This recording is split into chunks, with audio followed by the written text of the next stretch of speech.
Bismillahirrahmanirrahim. Assalamualaikum warahmatullahi wabarakatuh.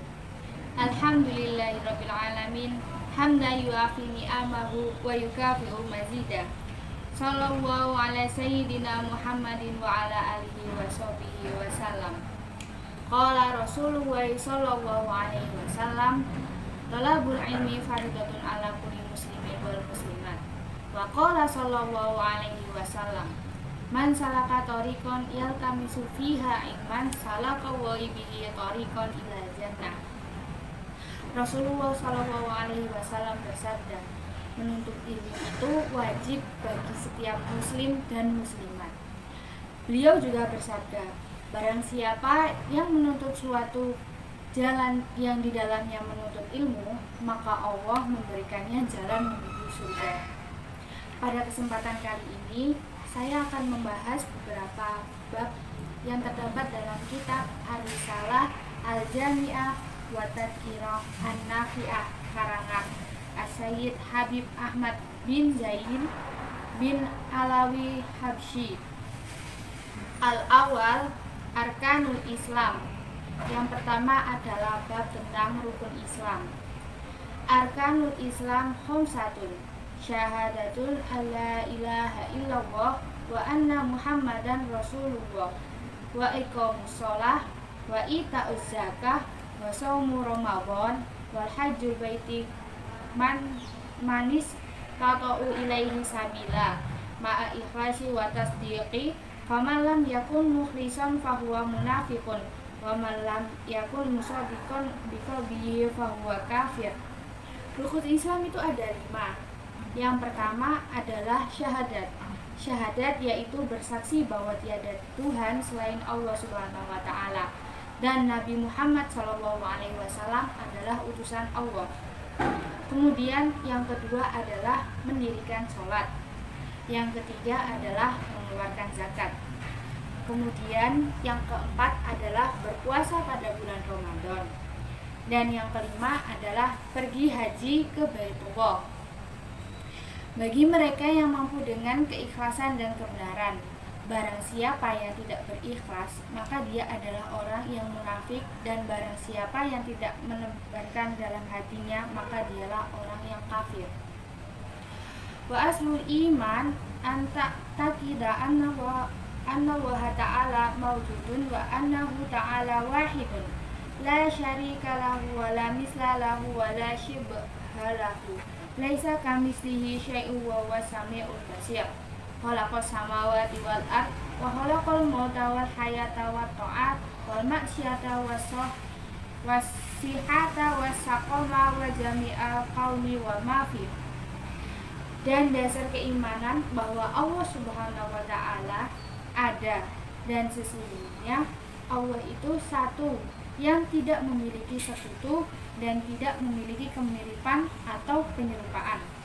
Tidak ada sesuatu yang menyerupainya, dan Dia Maha mendengar, Maha melihat, dan menciptakan langit dan bumi, dan menciptakan kematian dan kehidupan, dan menciptakan ketaatan dan kemaksiatan, dan menciptakan kesehatan dan sakit, dan menciptakan segala sesuatu yang ada dalam semesta dan apa di dalamnya.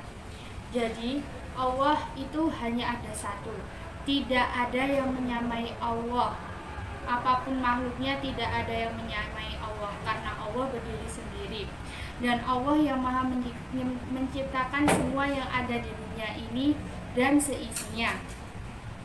Wa khalaqal khalqa wa a'malahum wa qaddara arzaqahum wa jaluhum la tazidu wa la tanqusu wa la yahdusu hadisun illa biqada'ihi wa qadarihi wa iradatihi.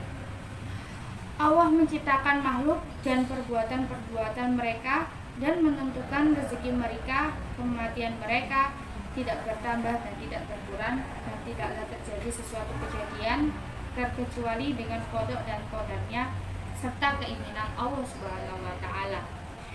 Jadi Allah lah yang menciptakan makhluk dengan segala perbuatannya, menentukan rezeki pada setiap makhluk. Maka tidak akan ada rezeki yang tertukar antara makhluk satu dengan makhluk yang lain, dan tidak ada kejadian yang terjadi selain atas dari kehendak Allah Subhanahu wa taala. Wa annahu ta'ala hayyun alimun muridun qadirun mutakallimun sami'un basirun ya'lamun kha'inatal a'yuni wa ma tukhfi suduru wa ya'lamu sirra wa akhfa khaliqu kulli syai'in wa huwal wahidul qahhar. Sesungguhnya Allah Maha Hidup, Maha Mengetahui, Maha Memiliki Kehendak, Maha Kuasa, Maha Berbicara, Maha Mendengar, Maha Melihat, mengetahui segala tipu daya, penglihatan, dan apa yang tersembunyi dalam sanubari, dan mengetahui segala rahasia lebih dari itu, yang menciptakan segala sesuatu, dan Allah yang Maha Tunggal dan Maha Kuasa. Allah itu Maha Hidup, Allah Maha Mengetahui, maka Allah mengetahui segala yang terjadi dalam dunia ini. Maha Memiliki Kehendak, segala sesuatu yang terjadi di dunia ini adalah atas kehendak Allah. Allah Maha Kuasa, Allah Maha Berbicara, Allah Maha Mendengar. Allah mendengar semua perkataan dan doa-doa setiap makhluknya. Allah Maha Melihat dan mengetahui setiap perbuatan dari makhluknya. Kemudian Allah Maha Mengetahui segala rahasia dan lebih dari itu. Tidak ada yang tidak diketahui oleh Allah Subhanahu wa taala. Wa annahu ta'ala ba'atsa sayyidana Muhammadan abduhu wa rasuluhu ila jami'il khalq lihidayatihim walitakmili ma'asyihim wa ma'ilihim wa ayyadahu bil mu'jizatid dhahirah. Dan sesungguhnya Allah Subhanahu wa taala mengutus Sayyidina Muhammad sallallahu alaihi wasallam, hambanya dan rasulnya, ke seluruh ciptaan untuk memberikan mereka hidayah dan untuk menyempurnakan kehidupan dunia mereka dan kehidupan akhirat mereka, dan membekali beliau dengan mukjizat-mukjizat yang nyata. Allah Subhanahu wa taala mengutus Rasulullah sallallahu alaihi wasallam untuk membimbing umat seluruh di dunia ini, baik dalam kehidupan di dunia maupun mempersiapkan kehidupan setelah di dunia, yakni dalam akhirat nanti. Wa annahu alaihi salatu wassalamu shadiqun fi jami'i ma akhbara bi anillahi ta'ala minas sirati wal mizani wal qawdi wa ghairi dzalika min umuril akhirati wal barzahi wa min su'alil malakaini wa adabil qabri wa na'imihim. Dan sesungguhnya Rasulullah Shallallahu Alaihi Wasallam seorang yang jujur dalam segala sesuatu yang beliau kabarkan dari Allah, dan as-sirat, al-mizan, haud atau telaga, dan selain itu dari urusan-urusan akhirat dalam kubur dan pertanyaan-pertanyaan malaikat serta siksa kubur dan kenikmatan-kenikmatannya. Siapa sih Rasulullah itu? Rasulullah itu adalah utusan Allah.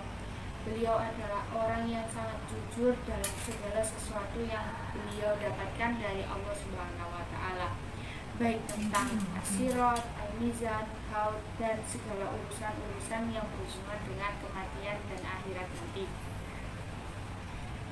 Wa anna al-Qur'ana wa jami'a kutubillahi munazzilati haqqun wal malaikati haqqun wal jannatu haqqun wan naru haqqun wa jami'a ma ja'a nabihi sayyiduna Muhammadun sallallahu alaihi wasallam haqqun.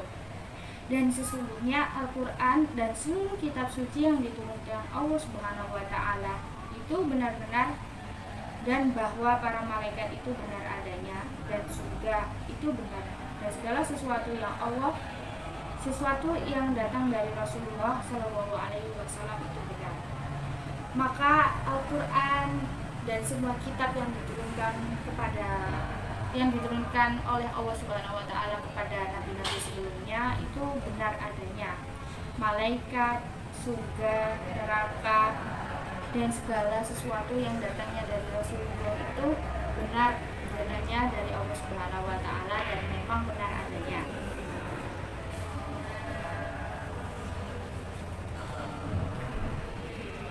Faslun.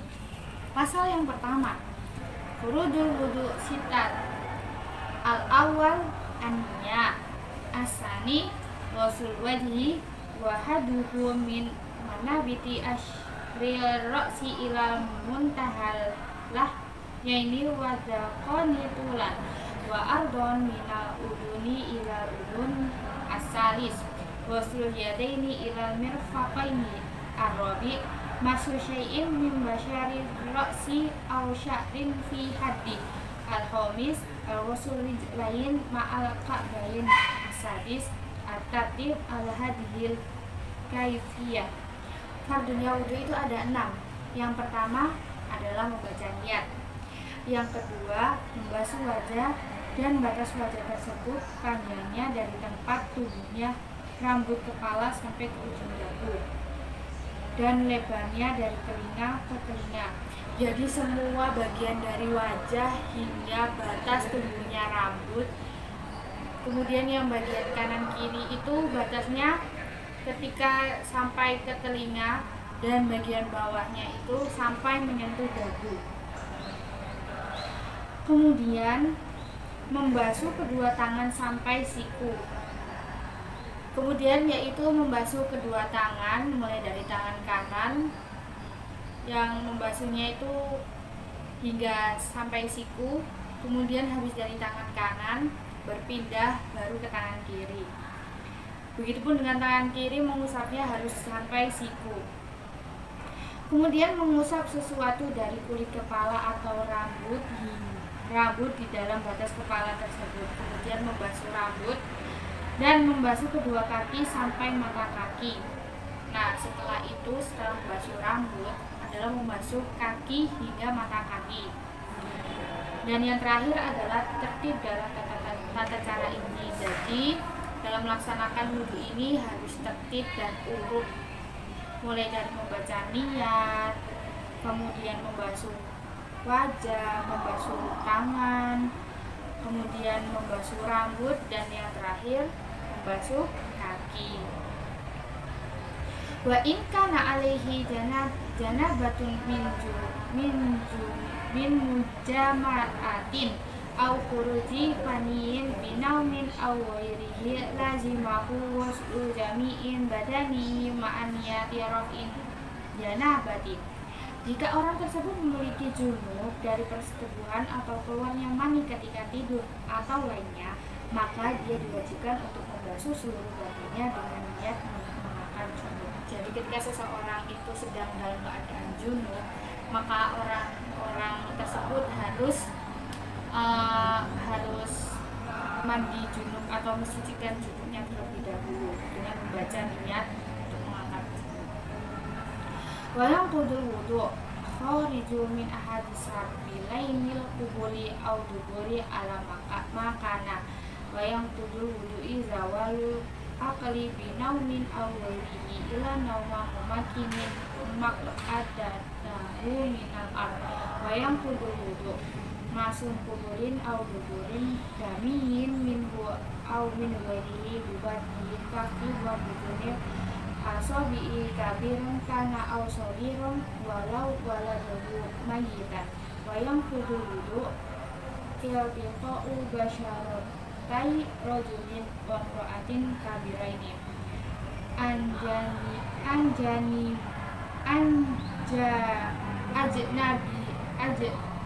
nabiyaini bila ha'ilin ila dufron au sya'ron au nisan fala yang kudu wudu. Dan hal-hal yang membatalkan wudu adalah keluar sesuatu dari kubur, kemaluan atau kubur anus dalam segala bentuk, baik itu seperti kentut, kemudian hadas kecil maupun hadas besar. Dan yang membatalkan wudhu juga adalah hilangnya akal dengan tidur atau lainnya kecuali tidur dalam posisi sempurna. Kecuali tidur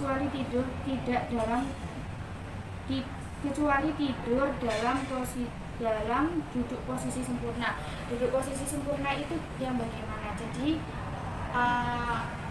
pantat kita itu menempel pada lantai dan tidak bergerak. Jadi menetap pada di atas lantai, tidak tidur. Yang posisi dalam keadaan tidur itu yang membatalkan wudu. Kemudian menyentuh kabul atau dubur manusia miliknya atau milik orang lain dengan telapak tangan atau telapak jari-jari. Nah, salah satu yang membatalkan wudu yaitu menyentuh kemaluan atau anus, baik milik diri sendiri ataupun milik orang lain. Jadi ketika kita sengaja maupun tidak sengaja menyentuh, maka kita harus bersuci kembali karena wudhu kita batal. Kemudian seorang dewasa ataupun anak-anak, walaupun anaknya sendiri, walaupun seorang mayat. Nah, ini ketentuannya baik maupun menyentuh miliknya anak kecil maupun orang dewasa maupun miliknya seorang mayat. Dan yang membatalkan wudhu bersentuhannya kulit laki-laki dan perempuan yang sudah dewasa dan bukan muhrim tanpa penghalang kecuali kukunya atau rambutnya atau gigi-giginya, maka tidak akan membatalkan wudhu. Jadi bersentuhan antara kulit orang dewasa yang bukan muhrim dan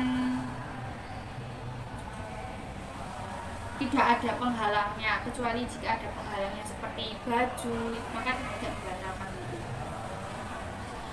Wa yushtaratu lisihati sholat makrifatu dukhulil waqti biyakini au ijtihadin awalabatid doni fa in sholat ma'asyiksyaki lam tasiha sholatuhu. Wa yushtaratu ma'rifatul kiblati wa yajibu satrul awrati bisatirin tahirin mubahib wa yajibu raf'un najasati minasawri wal badani wal makani wa yajibu ala qadiri ayu soli al fardu qa'iman.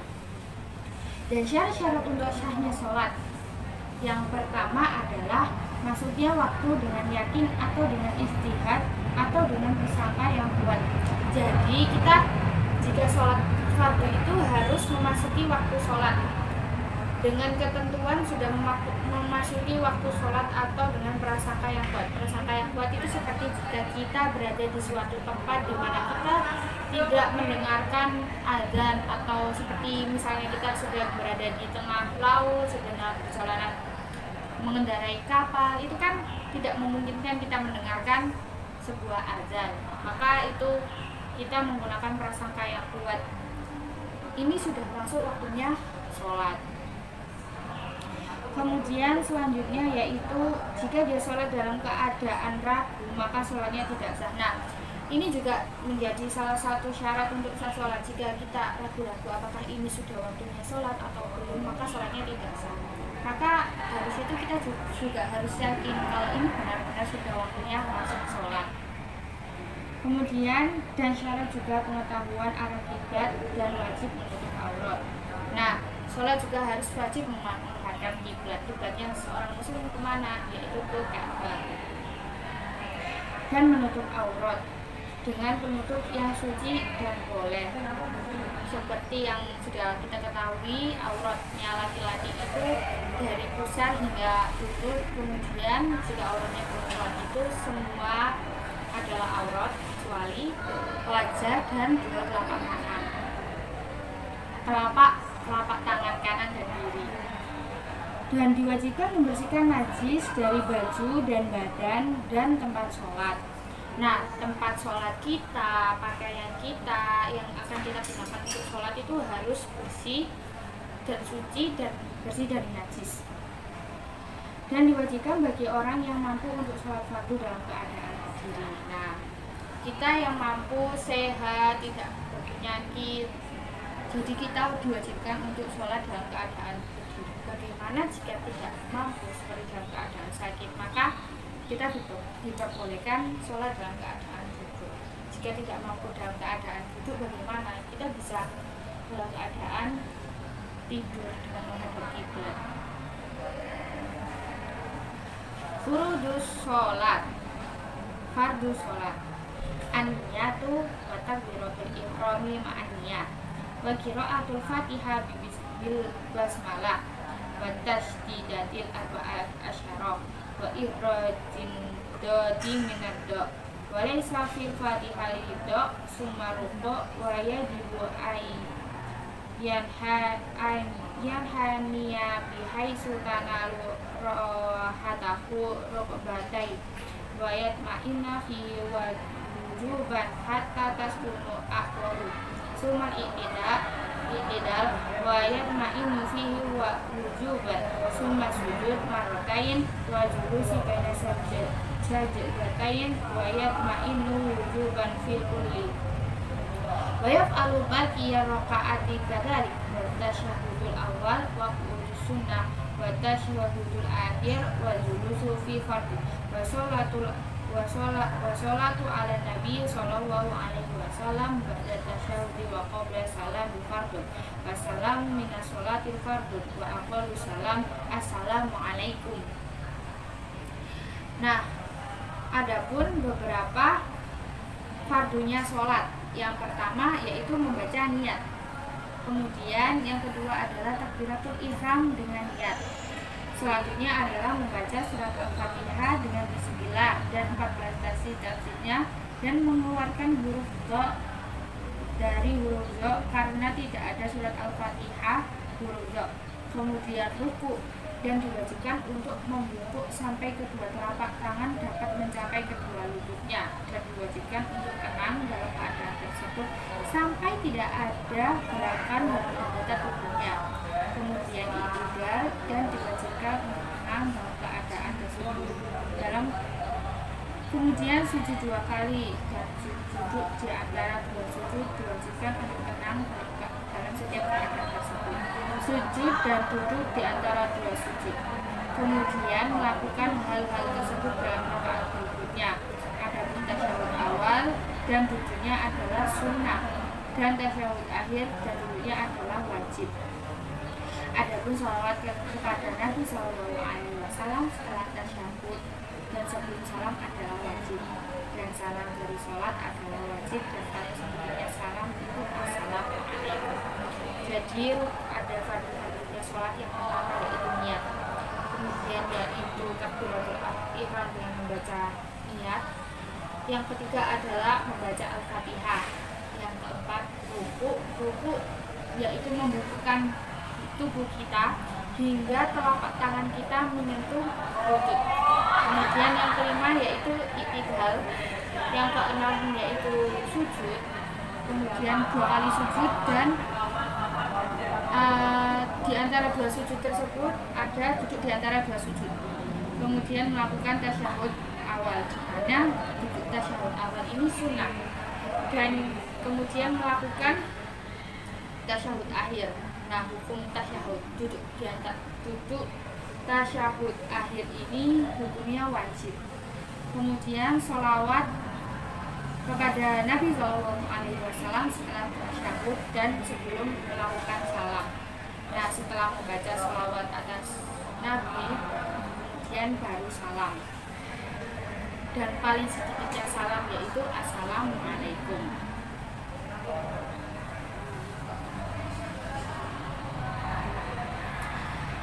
Dan paling sedikitnya tasyahud yang wajib ya atau tasyahud akhir ini yaitu membaca at-tahiyatu lillah, salamun alaika ayyuhan nabiyyu wa rahmatullahi wa barakatuh, salamun alaina wa ala ibadillahi sholihin, asyhadu an la ilaha illallah wa anna muhammadan abduhu wa rasuluh, wa aqamus sholati ala nabi sallallahu alaihi wasallam, Allahumma sholli ala Muhammad, wa yang bagi ayyatiya bisunnati jami'iha wa hiya katsiratun jiddan, wa yang bagi i'tida'u bil ikhlas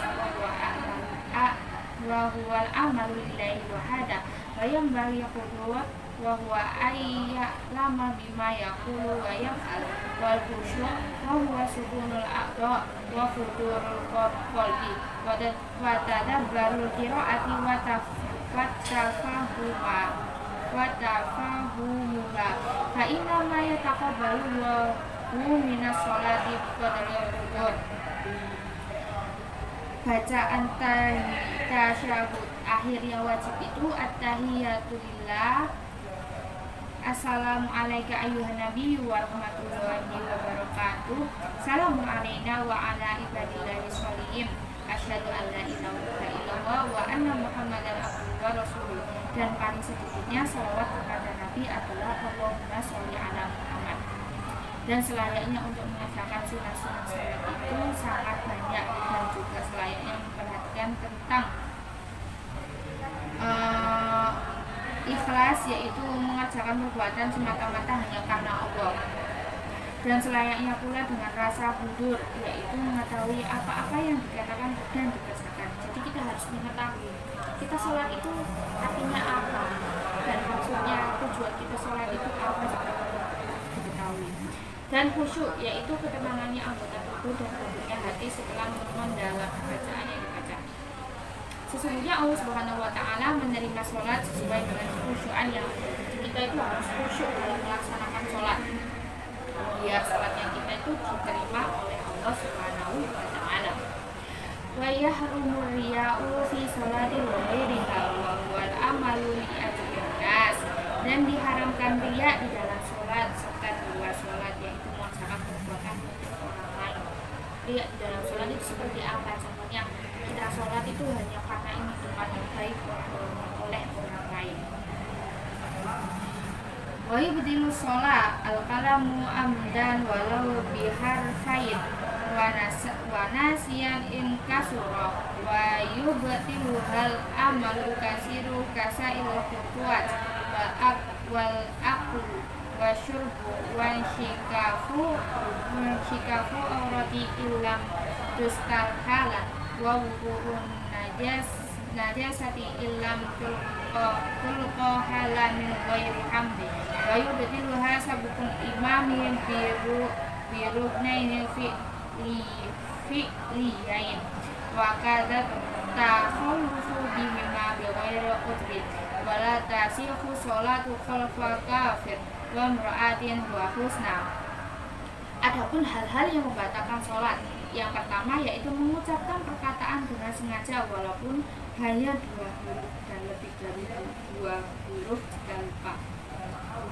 Dan yang membatalkan juga melakukan gerakan yang banyak seperti melangkah sebanyak kali, makan dan minum, dan terbukanya aurat jika tidak langsung ditutup, serta kebutuhan najis jika tidak segera dibuang tanpa menutupnya. Dan yang membatalkan sholat mendahului imam dengan 2 rukun fi'li atau gerakan. Begitu pula terlambat dari imam dengan 2 rukun tersebut tanpa uzur. Dan tidak sah sholat laki-laki muslim di belakang makmum laki kafir ataupun perempuan serta haji. Jadi tidak sah sholatnya seorang laki-laki muslim itu di belakang mengikuti imam yang kafir atau perempuan serta haji. Jadi imam haruslah laki-laki. Jika makmumnya laki-laki, maka imamnya juga harus laki-laki.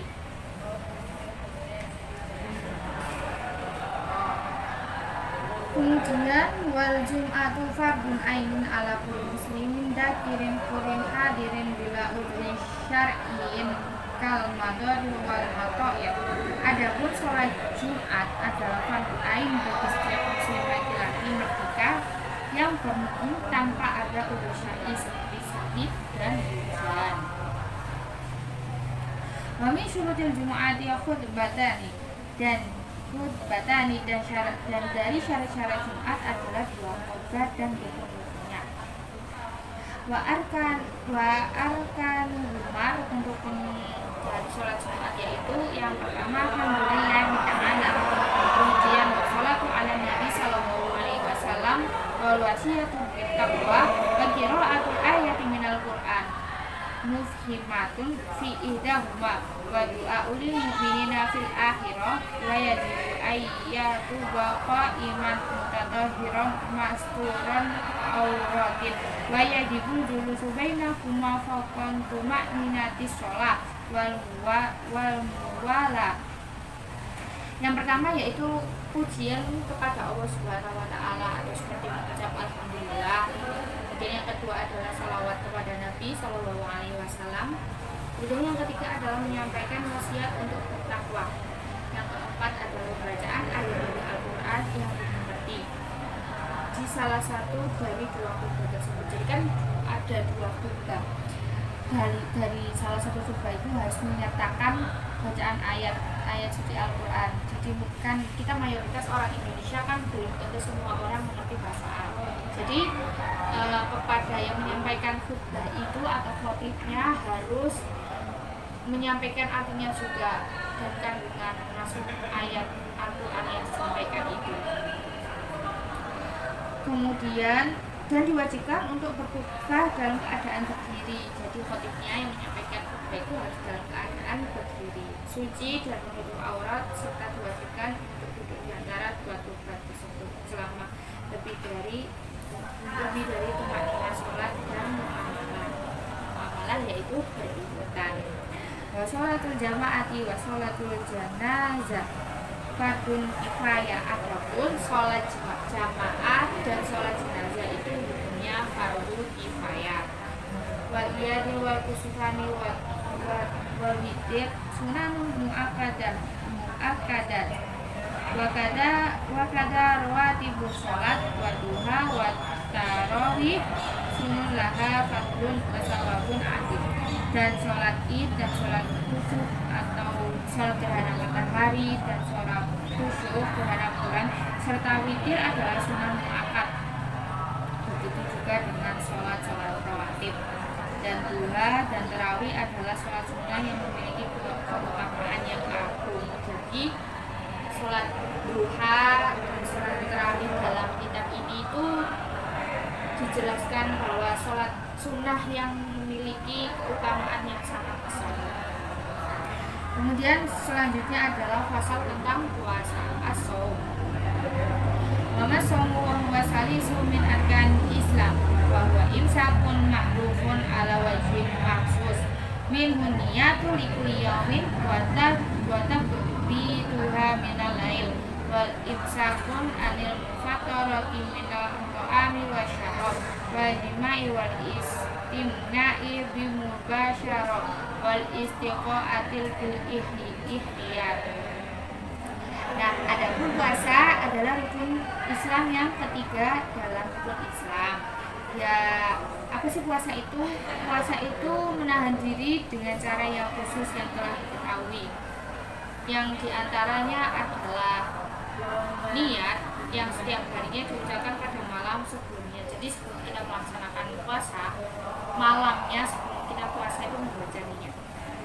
Dan menahan diri dari hal-hal yang membatalkan puasa dari makan dan segama istimna bimibasyaratain, yaitu mengeluarkan mani bila sengaja, muntah bila sengaja, itu hal-hal yang membatalkan puasa.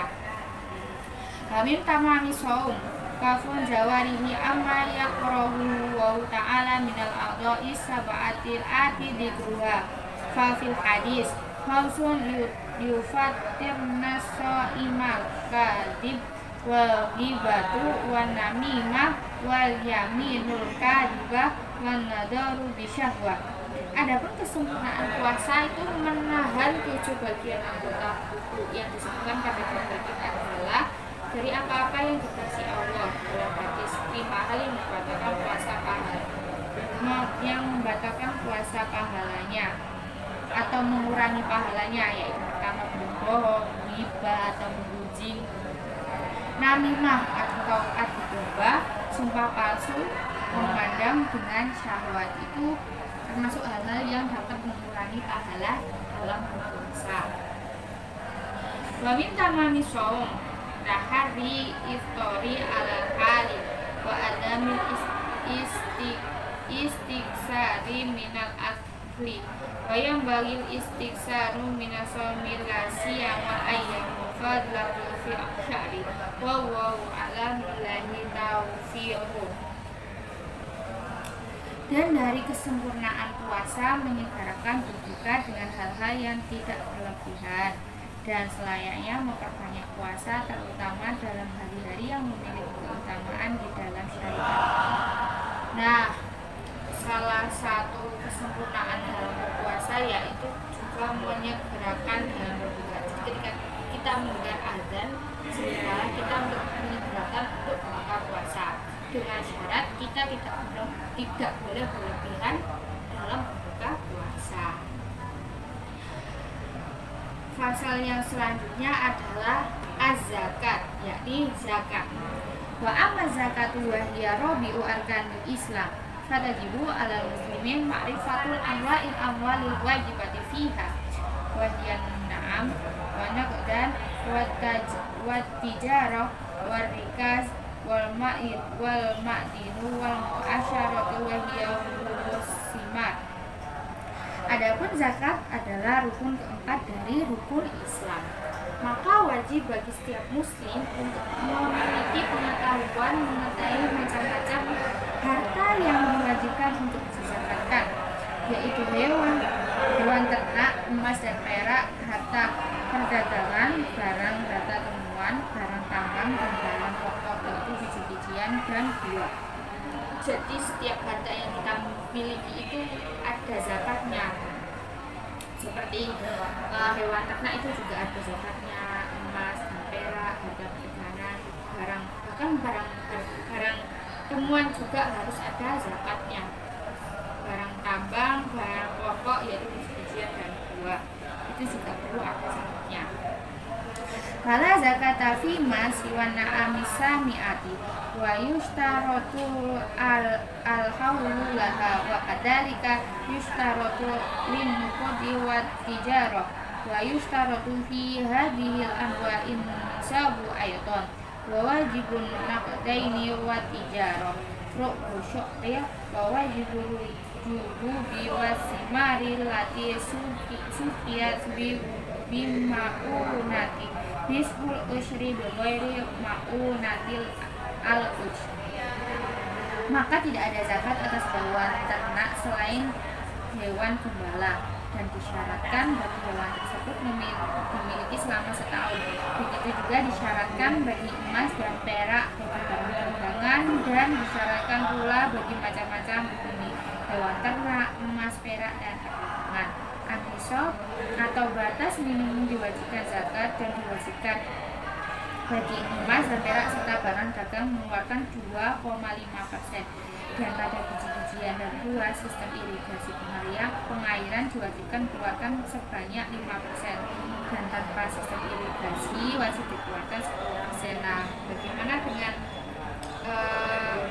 zakat atas hewan ini? Hewannya harus dimiliki selama setahun. Jika memiliki hewan ternak sudah selama setahun, maka wajib dizakati. Kemudian untuk emas dan perak dan barang dagangan ini zakatnya adalah 2,5% dari harta yang dimiliki. Kemudian jika biji-bijian buah dengan sistem irigasi atau pengairan itu wajib dikeluarkan dengan sebanyak 5%, karena kita membutuhkan sistem pengairan maka zakatnya sebanyak 5%. Sedangkan jika tanpa sistem pengairan itu zakatnya sebanyak 10% dari harta yang dimiliki. Zakatul fitri, zakat fitrah. Wa zakatul fitri wajibatun ala kulli muslimin idza fadalat an kutihi wa kuti mayakutuhu yawma idi wa lailatu arba'atu abdadin bimuddin nabi sallallahu alaihi wasallam wa tajibun niyatu fil jami'. Zakat fitrah adalah wajib bagi setiap muslim jika memiliki kelebihan bahan makanan bagi dirinya dan bagi orang yang dinafkahinya. Nah, zakat fitrah ini hukumnya wajib bagi seluruh umat muslim dan muslimat, baik mulai dari yang baru lahir hingga yang sudah berusia lanjut. Nah, dengan ketentuan zakat fitrah ini diperuntukkan untuk orang yang memiliki kelebihan makanan pokoknya, kelebihan baik bagi dirinya dan bagi orang yang dinafkahi. Tapi Tapi jika orang tersebut tidak mampu atau tidak memiliki kelebihan makanan untuk dirinya maupun orang yang diberkahi, maka orang tersebut tidak wajib untuk menunaikan ibadah zakat. Nah, pada hari Id dan malam Id maka wajib mengeluarkan 4 mud Nabi Muhammad SAW atau 3,5 liter dan diwajibkan untuk niat pada setiap zakat. Nah, waktunya seperti apa? Waktu yang paling utama untuk mengeluarkan zakat fitrah ini biasanya pada pagi sebelum berangkat sholat Idul Fitri. Tapi kebanyakan orang biasanya juga melaksanakan zakat pada bulan-bulan Ramadan, bulan puasa yang sudah mendekati hari raya. Takarannya berapa? Takarannya itu 4 mud atau kalau yang di Indonesia itu ini 3,5 liter. Nah, yang dizakatkan ini biasanya kalau di Indonesia itu berupa beras karena makanan pokoknya adalah beras.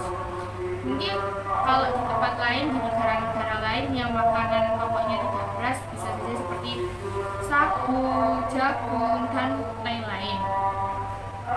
Wala yajuzu ayyasrifa zakata wal fitrata illa ilal hurri muslimin muttasikin bisifati ahadil asnafis samaniyah kal faqiri wal miskini wa kaunihi ghairu syahimiyin wala mutalibiyin wala maulan lahuma wa yajibu isti'abul mawjudina minhum. Tidak boleh menyalurkan zakat dan zakat fitrah kecuali kepada muslim yang merdeka yang termasuk di dalam 8 kelompok yang dibolehkan menerima zakat. Nah, 8 kelompok ini yang dimaksud adalah ada fakir. Nah, fakir adalah orang yang hampir tidak mempunyai apa-apa sehingga menyebabkan tidak mampu memenuhi kebutuhan pokok hidup. Seperti dia tidak mempunyai pekerjaan tetap sehingga dia juga tidak memiliki penghasilan yang tetap juga. Yang kedua adalah miskin. Miskin adalah orang yang memiliki harta namun tidak cukup untuk memenuhi kebutuhan dasar. Jadi dia memiliki harta, dia juga terkadang memiliki pekerjaan namun penghasilannya tidak cukup untuk memenuhi kebutuhan pokoknya untuk kehidupan sehari-hari. Kemudian yang ketiga adalah amil. Amil adalah orang yang mengumpulkan zakat dan mendistribusikan zakat, atau dengan kata lain itu seperti kayak panitia zakat yang mengurus mulai dari menghitung, mendata siapa saja yang zakat dan memberikan hasil zakat itu kepada orang-orang yang membutuhkan. Kemudian yang keempat adalah mu'alaf.